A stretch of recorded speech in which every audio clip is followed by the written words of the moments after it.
Sonu, welcome to the Raj and Pablo show on the BBC Asian Network. Firstly, how are you finding London? Great. I didn't get a chance to be here. Just look around too much this time because I just came here yesterday morning. I slept through the day. I had a concert in the evening yesterday, and today just been interview hopping. First of all, we have to say it was wonderful to meet you at the IFAs, and congratulations on winning as well. How do you feel? I feel great. It's awesome to be recognized or loved by people, especially since I started my career very early and just 36 years back when I started singing on stage, and now 22 years in Bombay. God has been kind, a lot of great songs, and after 22 years, if you are awarded again for something as unique as something as awesome as Abhi Mujh Mein Kahin from Agnipath, it really feels blissful. So, I remember watching TV, watching you on Saregama, and like all the family would be together, and you'd be talking about other singers, giving other singers a chance. Did you ever think, wow, when you were doing that TV show, that this is where you would get to? See, it's always, I've always taken life as one step at a time. You know, you want to weave dreams, that's fine, but whatever comes your way, you have to give your best in it. You have to give your best for it. And that's what I did. When I was in Delhi, I dreamed to come to Bombay, come to become a singer.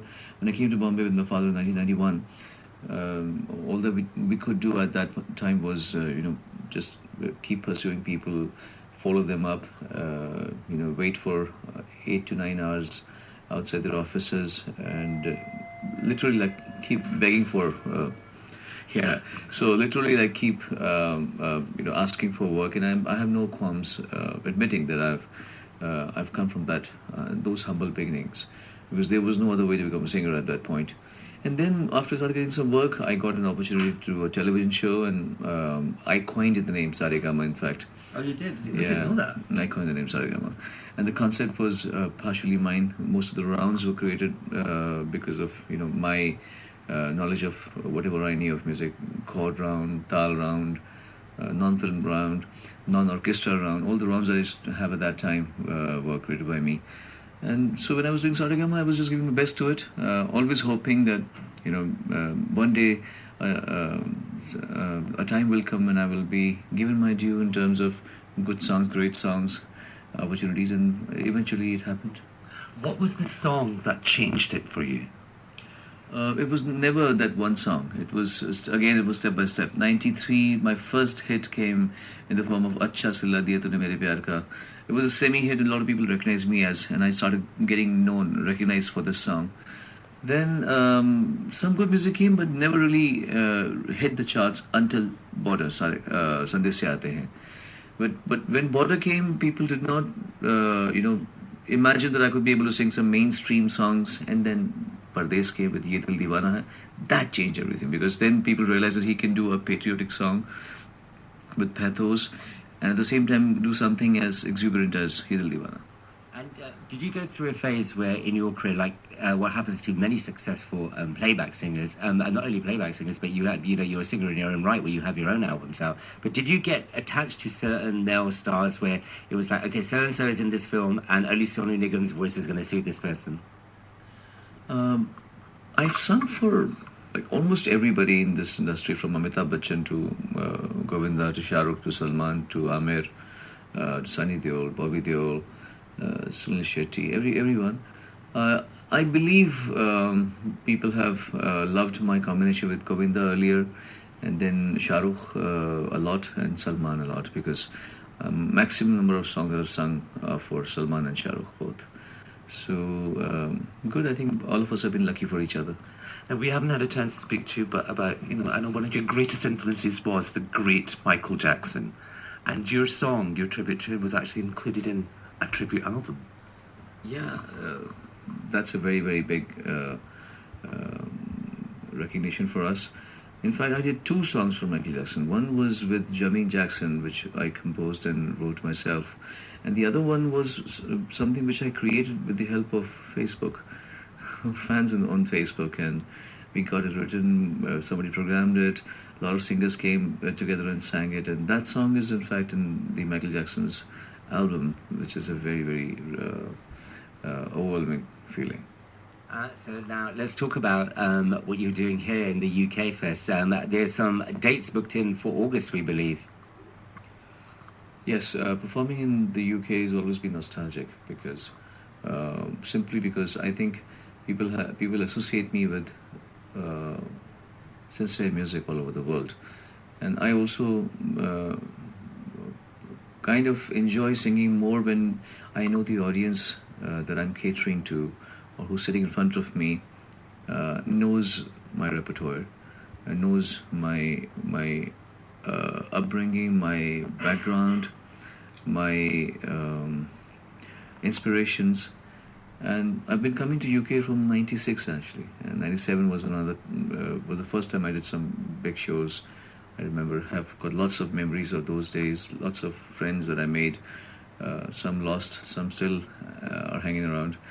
So this time, August is going to be another journey. The last I came here was about 2.5 years, more than 2.5 years back. So as musicians, as human beings, we evolve, we upgrade ourselves. Every 6 months, the show keeps changing, the pulse keeps changing, I keep changing as a human being, and that reflects in my shows.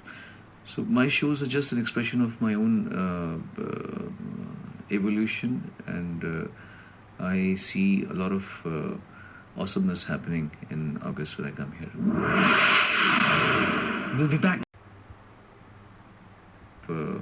Awesomeness happening in August when I come here. Duet, Sonu Nigam there. I mean, that's just magical. I mean, he's had such a range of songs, but I think this is one of my favourites. Now let's get back to our interview with Sonu Nigam. He's here in the UK. We hooked up with him yesterday, and if you're wondering what he's got in common with Raj Kapoor, have a listen to this. You're very humble, not only here, but since Raj Kapoor ji, you're the first person that the Russians have taken to their hearts. You're performing in Moscow. Yes, that's awesome. I also, I always had a dream to travel as much as possible when I was a kid, and I used to, because I was good in study, so I thought I'm going to be joining the IFS, Indian Foreign Service. But God gave me something better where I can travel to so many countries, and I can go to places that I've always read about or heard about. So Moscow is a place. Russia has always been. I've been to Kazakhstan though.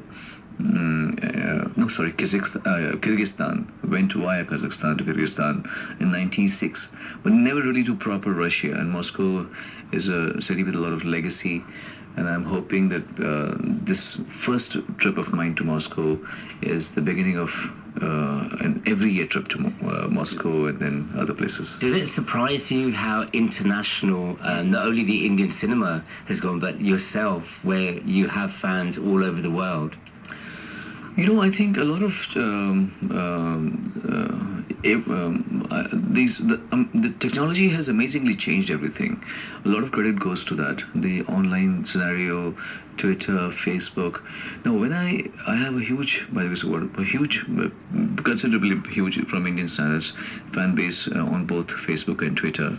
And without me being so active, by the way, I do not do any kind of controversial thing. My tweets are generally just about myself, what I'm doing, and I don't really create something which would create mass hysteria or controversy. Yet we have a very, very sincere, passionate fan base. And on that fan base, I see people from Germany, people from Russia, people from weird corners. I think it's more because our fans have circulated or transferred our music and legacy to their friends, and that's how music has reached such places. One of my biggest fans is a girl called Tanya from Germany, Tanya Womlin. She knows more about me than sometimes I know. I mean, I was at my place day before yesterday cutting cake for my son's birthday, and it was in my bedroom. Can you imagine my bedroom? My living room. We were cutting cake with like 7, 8 kids, and 1 hour I had a picture on the Facebook. Wow. From Germany. Does that not scare you? How did that picture get there? I actually have to ask who's the guy who in my house. She's left someone in my house who's circulating pictures. Well, I imagine it's quite flattering on one level as well. And overwhelming as well that, somebody from Germany or all corners of the world. Of course, you have. I feel now there is nothing called German or Indian or Pakistani. Yeah. These are music lovers, and we all belong to the same family. I have to ask you another thing. When you're performing these concerts that you're going to do in London, in Holland, in Moscow, when you're singing your songs, do you get what emotion goes through? I mean, is it like you're singing for the first time? Is it the same in every country? So like when you're in the UK, you're singing on stage, or when you're in India, you're singing on stage. It must be slightly different. It is to some extent, but it might start differently, but it always eventually leads to the same state of mind, nirvana. I go on stage and initially I'll keep in my mind that this is a show, a certain kind of show, with a certain kind of audience in a certain country, in a specific country. So initially I would have that in my mind, but after half an hour into the show, I just forget where I am, and I don't even need to remember. How do you maintain your voice? Like, we have the privilege of speaking to Lata ji and to Asha ji, and, they have a certain regime. Do you do riyaz? Do you do scales? How do you maintain that? Without vocal practicing, there's nothing that's going to work for you. No parades, no regime, nothing. So one has to find his own way of practicing vocal music. And I try to practice as much as I can. Sometimes the schedule is crazy, but generally I keep up with my voice culture practice, and that is what keeps me going. Now, we've also heard that you've been in the studio with Naughty Boy. Oh. Yeah. Do you want to tell us a bit about this? I want to just actually first want to know whether he's really as naughty as he calls himself. I call him Shahid, of course. He's a good friend and like a brother, younger brother to me. We really haven't worked as such, but we've been in touch for the last 3 years now, I think, and he's quite a driven guy, and he really, I've met his mother and sisters and all, very nice family. Maybe we might catch up in this trip tomorrow, I think. Today I'm very tired, so I'll probably rest. Tomorrow I'm gonna meet him, and he's a talented guy. I think he's doing some good work. I just heard one of his songs that is topping the charts. So maybe something naughty come out with that combination. And then finally, a message to your fans worldwide who are listening. I would just want to say thank you very much. I'm sure their blessings, their good wishes has made an influence in my life in a huge way, and I hope I can influence them through my art, whether it's music or whether it's anything else or anything, the way I entertain them. So may this connection be there forever, and thank you and lots of love. The wonderful Sonu Nigam there. We caught up with him in his hotel room yesterday. He was a wee bit tired because he'd been up and down the country. He'd finished a concert in Manchester. He's got a new set of gigs coming up in August in this country. Then he's in Europe, and for the first time ever in Moscow. He's so humble and so down to earth, don't you think? He is indeed. And don't worry if you missed any of it. Sonu Nigam, the interview with Raj and Pablo, will be available on the download, bbc.co.uk/Asian Network.